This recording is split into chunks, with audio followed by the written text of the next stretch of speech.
ವಿಧಾನಸೌಧದಲ್ಲಿ ಈಗಷ್ಟೇ ಕ್ಯಾಬಿನೆಟ್ ಮುಗಿತು. ಕ್ಯಾಬಿನೆಟ್ ಮುಗಿದ ನಂತರ ಕೆಲವು ಸಚಿವರ ಜೊತೆಗೆ ಪ್ರತ್ಯೇಕವಾಗಿ ಸಭೆ ನಡೆಸ್ತಾ ಇದ್ದಾರೆ ಸಿಎಂ ಸಿದ್ದರಾಮಯ್ಯ. ಡಿಸಿಎಂ ಮತ್ತು ಸಿಎಂ ಇಬ್ರು ಕೂಡ ಇದ್ದಾರೆ ಈ ಸಚಿವರ ಜೊತೆಗೆ ನಡೀತಾ ಇರುವಂತಹ ಸಭೆಯಲ್ಲಿ. ಕ್ಯಾಬಿನೆಟ್ ಅಲ್ಲ ಇದು, ಕ್ಯಾಬಿನೆಟ್ ಮುಗೀತು.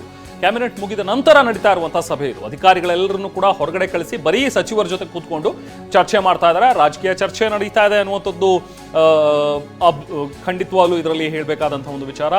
ಯಾಕಂದ್ರೆ ಅಧಿಕಾರಿಗಳನ್ನೆಲ್ಲರನ್ನು ಕೂಡ ಹೊರ ಕಳಿಸಿದ್ದಾರೆ.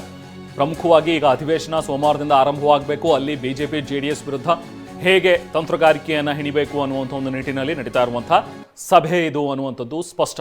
ಸಿದ್ದರಾಮಯ್ಯ ಅವರ ಸಭೆ, ಅಧಿಕಾರಿಗಳನ್ನೆಲ್ಲರನ್ನೂ ಕೂಡ ಹೊರಗೆ ಕಳಿಸಿದ್ದಾರೆ. ಕ್ಯಾಬಿನೆಟ್ ಮುಗೀತು. ಕ್ಯಾಬಿನೆಟ್ ಮುಗಿದ ನಂತರ ಎಲ್ಲ ಅಧಿಕಾರಿಗಳನ್ನು ಹೊರ ಕಳಿಸಿ ನಂತರ ಬರೀ ಸಚಿವರುಗಳನ್ನು ಮಾತ್ರ ಇರಿಸ್ಕೊಂಡಿದ್ದಾರೆ. ಆಲ್ಮೋಸ್ಟ್ ಇವತ್ತು ಕ್ಯಾಬಿನೆಟ್ನಲ್ಲಿ ಯಾರೆಲ್ಲ ಭಾಗಿಯಾಗಿದ್ರು ಅವರೆಲ್ಲ ಸಚಿವರುಗಳು ಕೂಡ ಇದ್ದಾರೆ ಅನ್ನುವಂಥದ್ರ ಬಗ್ಗೆ ಸಿಕ್ಕಿರುವಂತಹ ಮಾಹಿತಿ. ಯಾಕಂದರೆ ಕ್ಯಾಬಿನೆಟ್ ಮುಗಿದ ನಂತರ ಬ್ಯಾಕ್ ಟು ಬ್ಯಾಕ್ ನಡೀತಾ ಇರುವಂತಹ ಸಭೆ ಇದು. ಸೊ ಹಾಗಾಗಿ ಸಿಎಂ ಮತ್ತು ಡಿಸಿಎಂ ಇಬ್ಬರು ಕೂಡ ಮಾತಾಡ್ತಾ ಇದ್ದಾರೆ. ರಾಜಕೀಯ ವಿಚಾರವಾಗಿ ಒಂದಷ್ಟು ಚರ್ಚೆಗಳು ನಡೀತಾ ಇವೆ ಅನ್ನುವಂಥದ್ದು ಸ್ಪಷ್ಟ.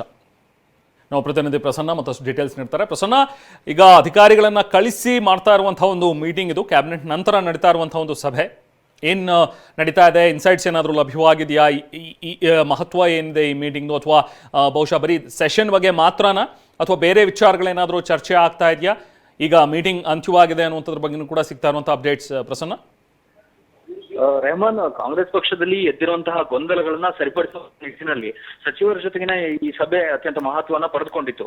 ಕಾರಣ ಅಂತಂದ್ರೆ ಕೇವಲ ಬೆಳಗಾವಿ ಅಧಿವೇಶನ ಮಾತ್ರವಲ್ಲ, ವಿರೋಧ ಪಕ್ಷಗಳು ಎಷ್ಟು ಸರ್ಕಾರವನ್ನ ಮುಜುಗರಕ್ಕೆ ಈಡು ಮಾಡಬೇಕು ಅಂತ ಸಿದ್ಧತೆಗಳನ್ನ ನಡೆಸಿದಾರೋ, ಕಾಂಗ್ರೆಸ್ ಪಕ್ಷದಲ್ಲಿ ಆಂತರಿಕವಾಗಿ ಇರುವಂತಹ ಗೊಂದಲದಿಂದ ಬೇರೆ ಬೇರೆ ರೀತಿಯ ಬಣ ರಾಜಕೀಯ ತಾರಕಕ್ಕೇರಿತು.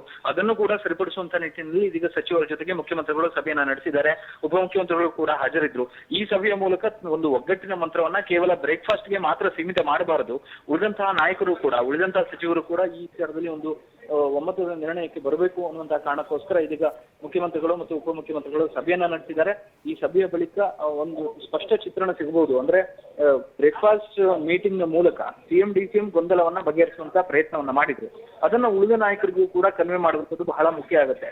ಕಾಂಗ್ರೆಸ್ ಆಂತರಿಕ ಗೊಂದಲಗಳ ಕಾರಣಕ್ಕೋಸ್ಕರವೇ ಸಾಕಷ್ಟು ಡ್ಯಾಮೇಜ್ ಆಗ್ತಿದೆ. ಬೆಳಗಾವಿ ಅಧಿವೇಶನದಲ್ಲಿ ಎಲ್ಲೋ ಒಂದ್ ಕಡೆ ವಿರೋಧ ಪಕ್ಷಗಳಿಗೆ ಇದೇ ಒಂದು ಅಸ್ತ್ರವಾಗಿ ಸಿಗುವಂತಹ ಸಾಧ್ಯತೆಗಳಿದಾವೆ.